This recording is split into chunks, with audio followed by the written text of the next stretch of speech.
Mga bossing, good morning po. Meron po tayong mabilisang tutorial ngayon mga boss kung paano po magkabit ng piston rings sa mga piston ng ating mga motor mga boss. So ayan, sa hindi po nakakaalam, para po sa inyo ang video na ito mga boss o tutorial na ito mga bossing. So ayan po, piston po yan ng XRM 110.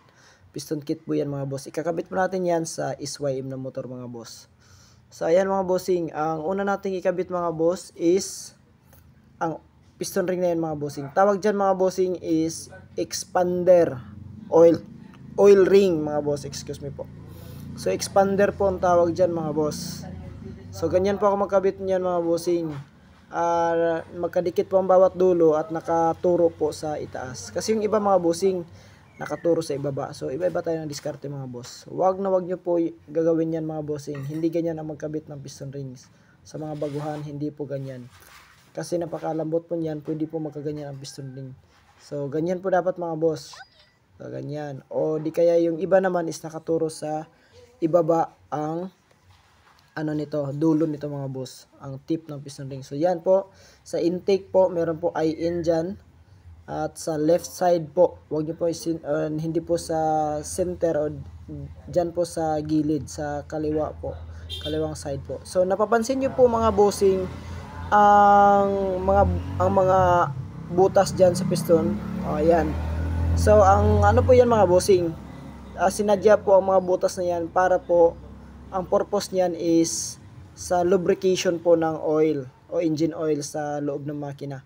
So oil passage po yan mga boss, para po maglo-lubricate yung ating piston tsaka bore. Merong lubrication sa kanila at sa piston rings mga bossing. Kasi kung walang lubrication dyan mga boss, sunog ang kalalabasan ng ating piston ring. So ayan po mga boss, na-install na po natin yung expander sa left side po ng intake. Ito naman po, dalawang manipis na piston rings. Kasama po yan doon sa expander oil ring. So oil ring po yan mga bossing na maninipis. Kung saan po natin ikinabit yung piston expander oil ring, doon po din natin ikakabit ang dalawang yan. Pero magkaiba po ang sa ibang direction po nakaharap ang dulo nito. So ayan po, sa exhaust po, ayan, sa exhaust po na side po ng ating piston, doon po nakaharap ang dulo ng maninipis na piston ring na yan mga bossing. Ang isa mga boss sa ilalim ng expander, ang isa naman sa ibabaw ng expander sa itaas. So ayan po mga bossing. Diyan po natin ikabit yan mga boss. Ano po yan, na ang dalawang manipis na yan mga boss, sa gitna po nila ang expander oil ring mga bossing. So ayan mga boss, ikinabit na po natin dyan sa ilalim po ng expander. At dyan, yan mga bossing, sa left side po ng exhaust natin mga boss. So ayan, sa right side po pala mga bossing, sa ilalim. At ang isa naman yan sa itaas naman po mga bossing. At sa dyan naman po, kung sa harap natin mga boss is sa right side. Pero kapag na-install mo na ang piston yan, sa left side po yan mga bossing. So ganyan lang po ang pag-install natin mga boss. So oil ring po yan, manipis po yan. So wala na po akong drawing para maipakita sa inyo ang proper tutorial. Pero gagawa rin tayo mga boss sa susunod ng talaga mga boss. Merong drawing, tsaka merong ganyan, actual, para po maintindihan po talaga ninyo. Ayan po mga bossing, ganyan po ang pagkabit po ng expander oil ring at tsaka oil rings niya mga boss, dalawang manipis na piston rings. So ayan po mga boss, tapos na po tayo dyan sa expander, sa oil ring po. Dako naman po tayo sa dalawang mga boss, groove ng piston. So po yan mga boss, top compression ring tsaka second compression ring. Para malaman nyo po kung alin po dyan ang second at saka top compression ring, kapain nyo lang po ang piston ring. Kapag matulis po o merong kanto po, yan po ang second compression ring. Kapag wala naman pong kanto mga boss, o hindi matulis yung gilid nito mga boss, katulad niyan, top compression ring yan mga boss. At isa pa nito mga bossing, madali nyo determine kung saan po ang uh, second tsaka top compression ring nito mga bossing is ang second compression ring is itim po ang kulay mga boss.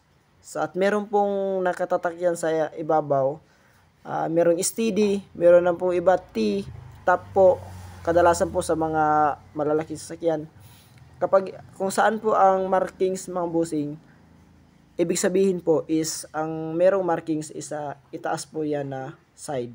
Sa top po yan na side ng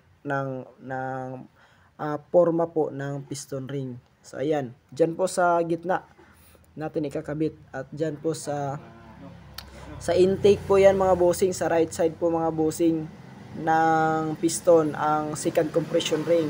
Intake side po yan. So ayan, ikinabit na po natin. At goods po yan mga boss. Ayusin na lang po. Ayan po, dyan po na side natin harap yung kanyang dulo mga boss, o yung dalawang ano niya, para magkadikit yan pagka install natin sa bore. So ayan po mga bossing, matulis po at merong kanto po ang second compression ring. Sa gitna po yan na groove ng piston. At ang top compression ring naman mga bossing is ano lang po mga bossing, hindi po siya sa Bisaya pa mga boss, dili hait ang iyang kilid. So hindi po matulis yung gilid po ng top compression ring. Ano lang po siya mga bossing, smooth lang po siya hawakan. So ayan po mga boss, isang ano din po ito mga bossing, isa po sa mga maintenance natin mga boss, kasi sa katagalan po mga bossing nawo-worn out po talaga ang piston natin tsaka piston ring tsaka bore, lahat naman po ng bagay sa motor nawo-worn out naman po. Pero kapag yung driving habit natin mga boss is hindi abusado, tatagal at tatagal yung mga piyesa ng ating mga motor. Katulad nito mga boss, napakatagal na ito mga bossing ng motor na ito, SYM. So ayan po mga bossing, ang intake naman po, sa exhaust naman po, sa center po, dyan po natin iharap ang dulo ng top compression ring. So ayan mga bossing, hinahanap ko dyan kung saan yung may markings, at sa ibabaw po na part yan mga bossing. So ayan, sa ilalim po yung walang markings. So dyan po yan, sa sentro po ng exhaust side po ng ating piston, dyan po nakatutok yung ating nakaharap ang dulo ng ating tawag dito, top compression ring. Hindi na po nakita sa video, pasensya na po mga boss. Pero yan, nilagyan ko ng langis mga boss, para po para po merong lubrication yung natin mga boss, hindi sapnot. Ayan. So hindi ko nilagyan kanina mga bossing kasi madulas po kasi hawakan kapag merong oil yung piston natin mga boss. So ang oil na mga boss, tatagos po yan sa yung mga butas dyan sa may compression ring, sa may expander oil ring mga boss, dyan po yan dadaan. So ayan po mga bossing, napaka-importante mga boss na masaayos po natin yung ating mga piston rings mga bossing. Huwag nyo pong i-install na isang direction lang yung butas ng mga boss, o yung bawat dulo ng mga piston, kasi dadaan po ang dyan mga boss, oil. So uusok yung motor o sasakyan ninyo kahit na bago pang install ang inyong piston tsaka piston rings. So ayan lang po mga bossing, sana po meron kayong natutunan sa video na ito. Please like and subscribe po mga boss sa ating channel kung bago pa lang po kayo. Bravo Mechanic po sa YouTube channel, Bravo Sari naman po sa Facebook account ko mga boss. Tapos mga bossing, tandaan nyo po, ganyan lang po ang ating maintenance ng ating mga motor. So tandaan po natin mga boss, na worn out po lahat ng bagay o piyesa ng ating mga motor. So goods na po yan mga boss, na-install na po lahat ng piyesa natin mga bossing, piston rings sa piston natin mga boss. So maraming salamat, sana po ay meron kayo natutunan, at sana po ay nag-enjoy kayo sa ating video. Goodbye po mga bossing, maraming salamat po.